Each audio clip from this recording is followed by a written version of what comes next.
반갑습니다. 원조 빨간 정당 진보당 상임대표 김재현입니다.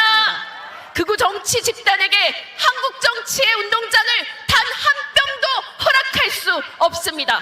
국민을 향해 협박을 일삼고 헌정 질서를 파괴하려는 국민의힘, 이제는 해체시켜야 합니다. 그렇지 않습니까, 여러분? 우리 사회의 차별과 혐오, 불평등을 이대로 방치한다면, 신냉전 질서를 거부하고 평화의 기운을 가져오지 못한다면 극우 파시즘은 언제든 독버섯처럼 다시 피어오를 것입니다. 지금 보신 이 영상, 며칠 전 윤석열 대통령 파면 촉구 집회에서 있었던 김재현 진보당 대표의 스피치입니다. 더불어민주당, 조국혁신당, 진보당, 기본소득당, 사회민주당 이렇게 5개 정당이 모여서 공동으로 탄핵 찬성 집회를 열었죠. 그리고 김재현은 이 자리에서 자기네들이 원조 빨간 정당이라고 자신 있게 외칩니다. 그리고 국민의힘을 해체하자고 했죠. 야당이 저질러온 수십 번의 탄핵 소추와 이번 윤석열 탄핵에 동의하지 않는 수많은 국민들을 극우 파시즘 세력으로 규정한 후 이들을 제거해야만 한다는 식으로 말합니다. 저는 종북 주사파 계열의 사이비 민족주의자들이 빠져있는 이런 자기 모순을 볼 때마다 참 웃기다는 생각을 합니다. 라이브 방송 등에서 종종 설명드린 바 있지만 국제적 기준으로 보면 극우라는 건 오히려 이쪽 사람들에 가깝습니다. 민족주의를 외치고 외세를 몰아내자며 미국, 일본에 대한 혐오를 부추기고 그 과정에서 테러를 저지르는 등 폭력을 동원하고 민족 우수성이니 뭐니 우리 민족끼리 주체적으로 살아가야 한다는 그런 헛소리를 떠드는 사람들을 보통 다른 나라에서는 극우라고 합니다. 단언컨대 오늘날 한국 정치에서 가장 오남용되고 있는 단어가 이 극우라는 말입니다. 게다가 김재현은 국민 절반 가까이 되는 사람들을 악마화하면서 한국 정치의 운동장을 단 한 뼘도 허락할 수 없다는 그런 반민주적이고 파시스트적인 발언까지 합니다. 그러면서 극우 파시즘을 제거해야 한다는 운동하고 있으니 이 얼마나 웃기는 꼴입니까? 자기네가 원조 빨간색이라며 자신 있게 외치는 김재현. 본인 스스로 아주 시뻘건 사람이라는 사실을 자랑스러워하는 그녀는 정말 위험한 여자입니다. 저는 이 사람이 현재 대한민국 자유민주주의 체제의 가장 위험한 인물 중 하나라고 확신합니다. 이 사진을 보시죠. 여러 사람에게 강한 인상을 남긴 모습입니다. 외모지상주의 대한민국에서 공적 활동을 하는 여자가 이렇게 삭발을 한다는 건 보통 일이 아니라고 생각합니다. 그 결기를 느낄 수 있죠.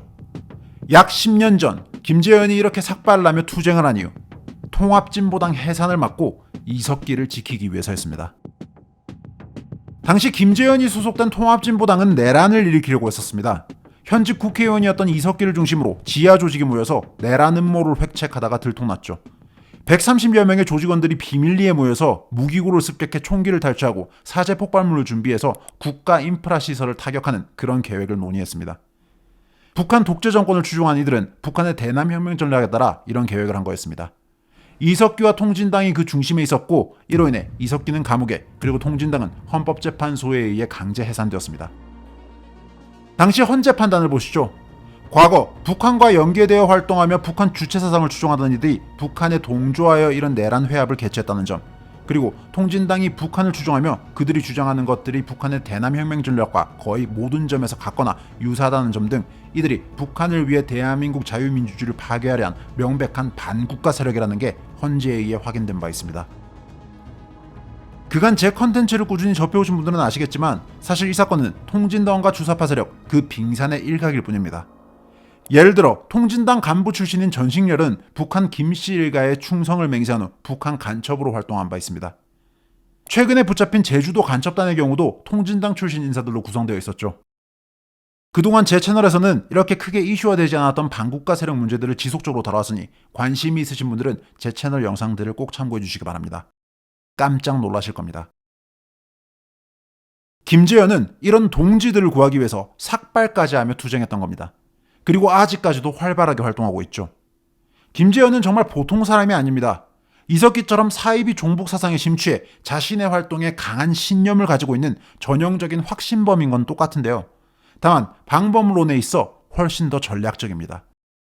시뻘건 분들 중에서도 이석기처럼 북한과 연계한 무장투쟁을 하려는 사람들을 무투파라고 합니다. 보통 20대 운동권 때 또래들과 주체사상에 심취해서 화염병이나 던지고 놀던 철부지들이 나이가 들어서도 철이 안 들어서 그러고 노는 경우가 많은데, 김재현은 이 586 운동권의 포스트 제너레이션인 만큼 활동 방향이 훨씬 더 스마트합니다. 대개 자기 만족용에 그치는 황당한 무장투쟁론보다는 여론선동과 사상전, 외교술 같은 걸 동원하는 외교파에 가깝습니다. 그렇게 대중적 스탠스를 취하려고 하는 만큼 훨씬 더 위험한 사람이죠. 그녀의 과거를 살펴보면 보통 내기가 아니라는 걸 알 수 있습니다.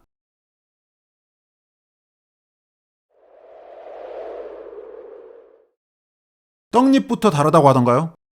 김재현은 이미 어릴 때부터 확신범의 면모를 보여왔습니다. 외고를 졸업한 그녀는 1999년 한국외대 노업과에 입학하는데요. 당시는 이미 대학가 학생운동의 침체기였습니다. 87 체제와 문민정부 등장으로 소위 민주화라는 건 완성되었고 소련은 붕괴되었으며 운동권들이 지상낙원이라고 생각했던 북한의 실체가 만천하에 드러났습니다. 게다가 IMF 사태로 취업난까지. 캠퍼스의 운동권 문화는 사라져가고 있었습니다. 그런데 김재현은 이런 운동권 문화를 살리고 싶었습니다. 과거 80년대 대학가처럼 신입생들을 대상으로 집체교육 등을 하며 운동권 사상을 세뇌하는 선배가 있었던 것도 아닌데 본인 스스로 자발적으로 이런 학생운동에 뛰어듭니다. 신입생 때부터 주위 선배들을 졸라서 5.18 광주기행을 다녀오고 이후 학생회에 들어가 활동하며 여러 정치사회운동에 참여합니다. 그리고 마침내 한국대학 총학생회연합 한총련과 연을 맺습니다. 21살의 나이로 대의원이 되었고 이후 여자 최초로 의장 선거에 출마하기도 하죠. 한총련이 어떤 조직인지 잘 모르는 분들도 계실 텐데요. 그 유명한 전대협을 승계해서 등장한 90년대 학생운동단체로 대법원에 의해서 이적단체로 규정된 집단입니다. 이들이 북한의 노선과 활동을 찬양하고 이에 동조하는 걸 목적으로 하는 단체라는 걸 대법원이 판시했습니다. 실제로 김일성을 찬양하는 자료들을 선전하고 학생들에게 이러한 종북 사상을 세뇌해왔죠. 위험한 짓도 여러 저질렀습니다. 시위를 하면서 경찰을 살해하기도 하고 아무 죄 없는 민간인을 끌고 가서 프락치임을 자백하라며 고문 폭행해서 살해한 일도 있었습니다. 이런 엽기적인 짓들로 악명을 떨쳤던 한 총련은 1998년 이적단체로 규정된 후 힘을 잃어가는 상황이었습니다. 그리고 2001년 21살의 김재현이 한 총련에 들어가 간부가 됩니다.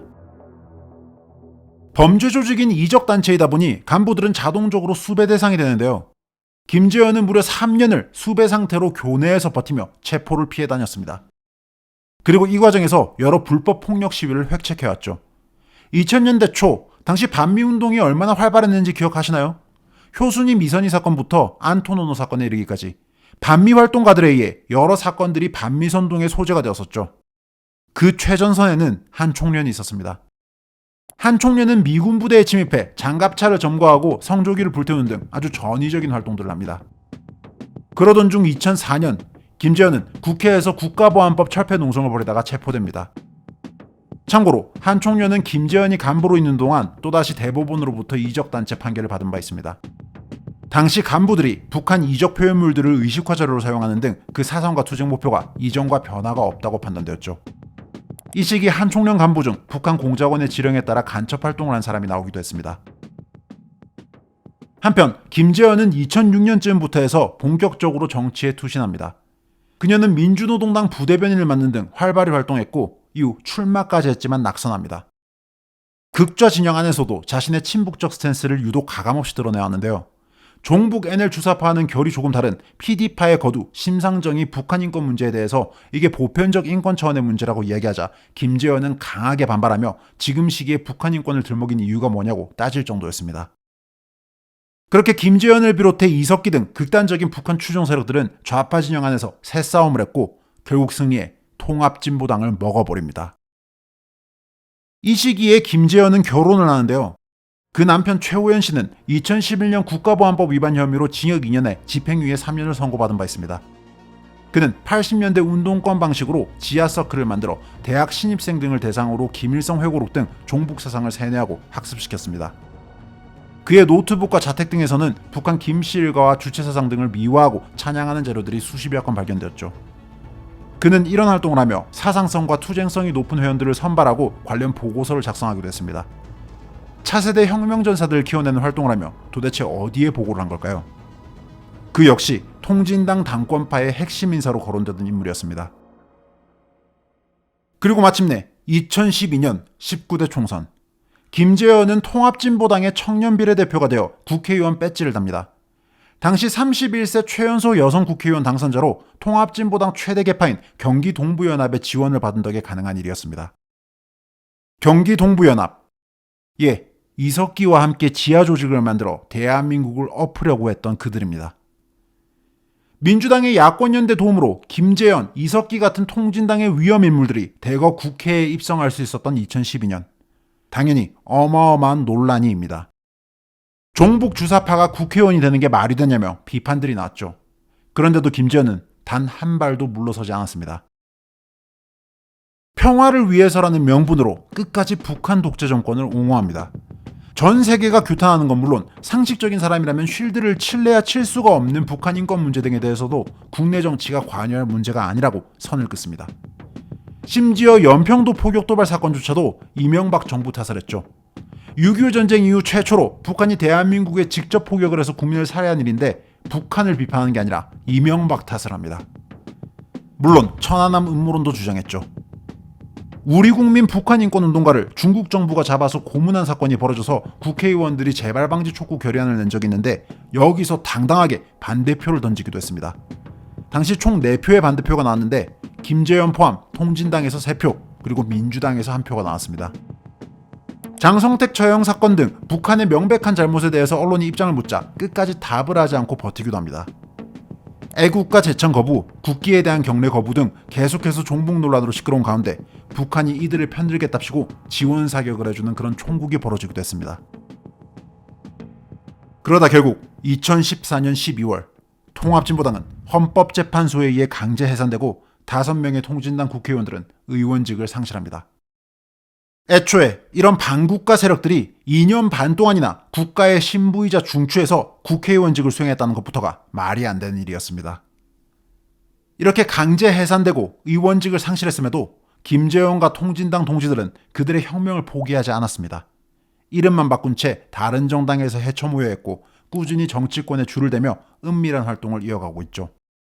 김재현은 2016년 총선, 2020년 총선 꾸준히 출마했고 2022년 20대 대선에는 대선 후보로 출마하게 됐습니다. 김재현은 끝까지 억울하다고 합니다. 자기와 그 동지들은 종북 반국가 세력이 아니라고 주장해왔죠. 그 동지들 중에서 간첩이 나오고 북한을 위해 내란을 획책한 지하 조직이 나왔는데도 다 오해고 음모고 조작이라고 합니다. 그래서 언론이 인터뷰 중 물었습니다. 그러면 그냥 속 시원하게 북한의 핵 문제, 3대 세습 독재 문제, 인권 문제 등 북한의 명백한 잘못에 대해서 비판 한마디 해달라고요. 물론 김재현은 대답을 끝까지 거부했고 말을 돌렸으며 천안함이 누구 소행인지나 규명하자고 답했습니다. 북한 인민을 착취하고 굶겨 죽이고 있는 북한 독재 정권에 대해서 나쁜 말은 절대 한마디도 못하는 게 그녀입니다. 충성심마저 느껴질 지경이죠. 이런 김재현이 더 무서운 이유는 그 생명력 때문입니다. 간첩과 테러 행위 등으로 감옥에 간 무투파 동지들과는 달리 그녀는 정치 생명을 꾸준히 이어가며 좌파 진영에 줄을 대고 있습니다. 보수 진영에 의해 억울한 누명을 쓴 피해자 코스프레를 하면서요. 그런 그녀가 이번 윤석열 파면 촉구 집회의 대표 연사로 등장해 마이크를 잡았습니다. 이는 좌파 주류 세력인 민주당이 또 한 번 이 위험한 인간들과 연대하고 있다는 걸 의미하죠. 이 시국에 공개적으로 김재현을 전면에 내세웠다는 그 의미를 곱씹어 볼 필요가 있습니다. 김재현은 위험합니다. 통진당 출신 반국가 세력 중 국회에 재입성하는 사람이 있다면 김재현일 가능성이 가장 높습니다. 그녀는 여전히 활발하게 공적 활동을 하고 정치를 하고 있습니다. 이런 그녀의 실체를 알릴 필요가 있습니다. 대한민국의 자유민주주의를 위해서요. 우원재였습니다.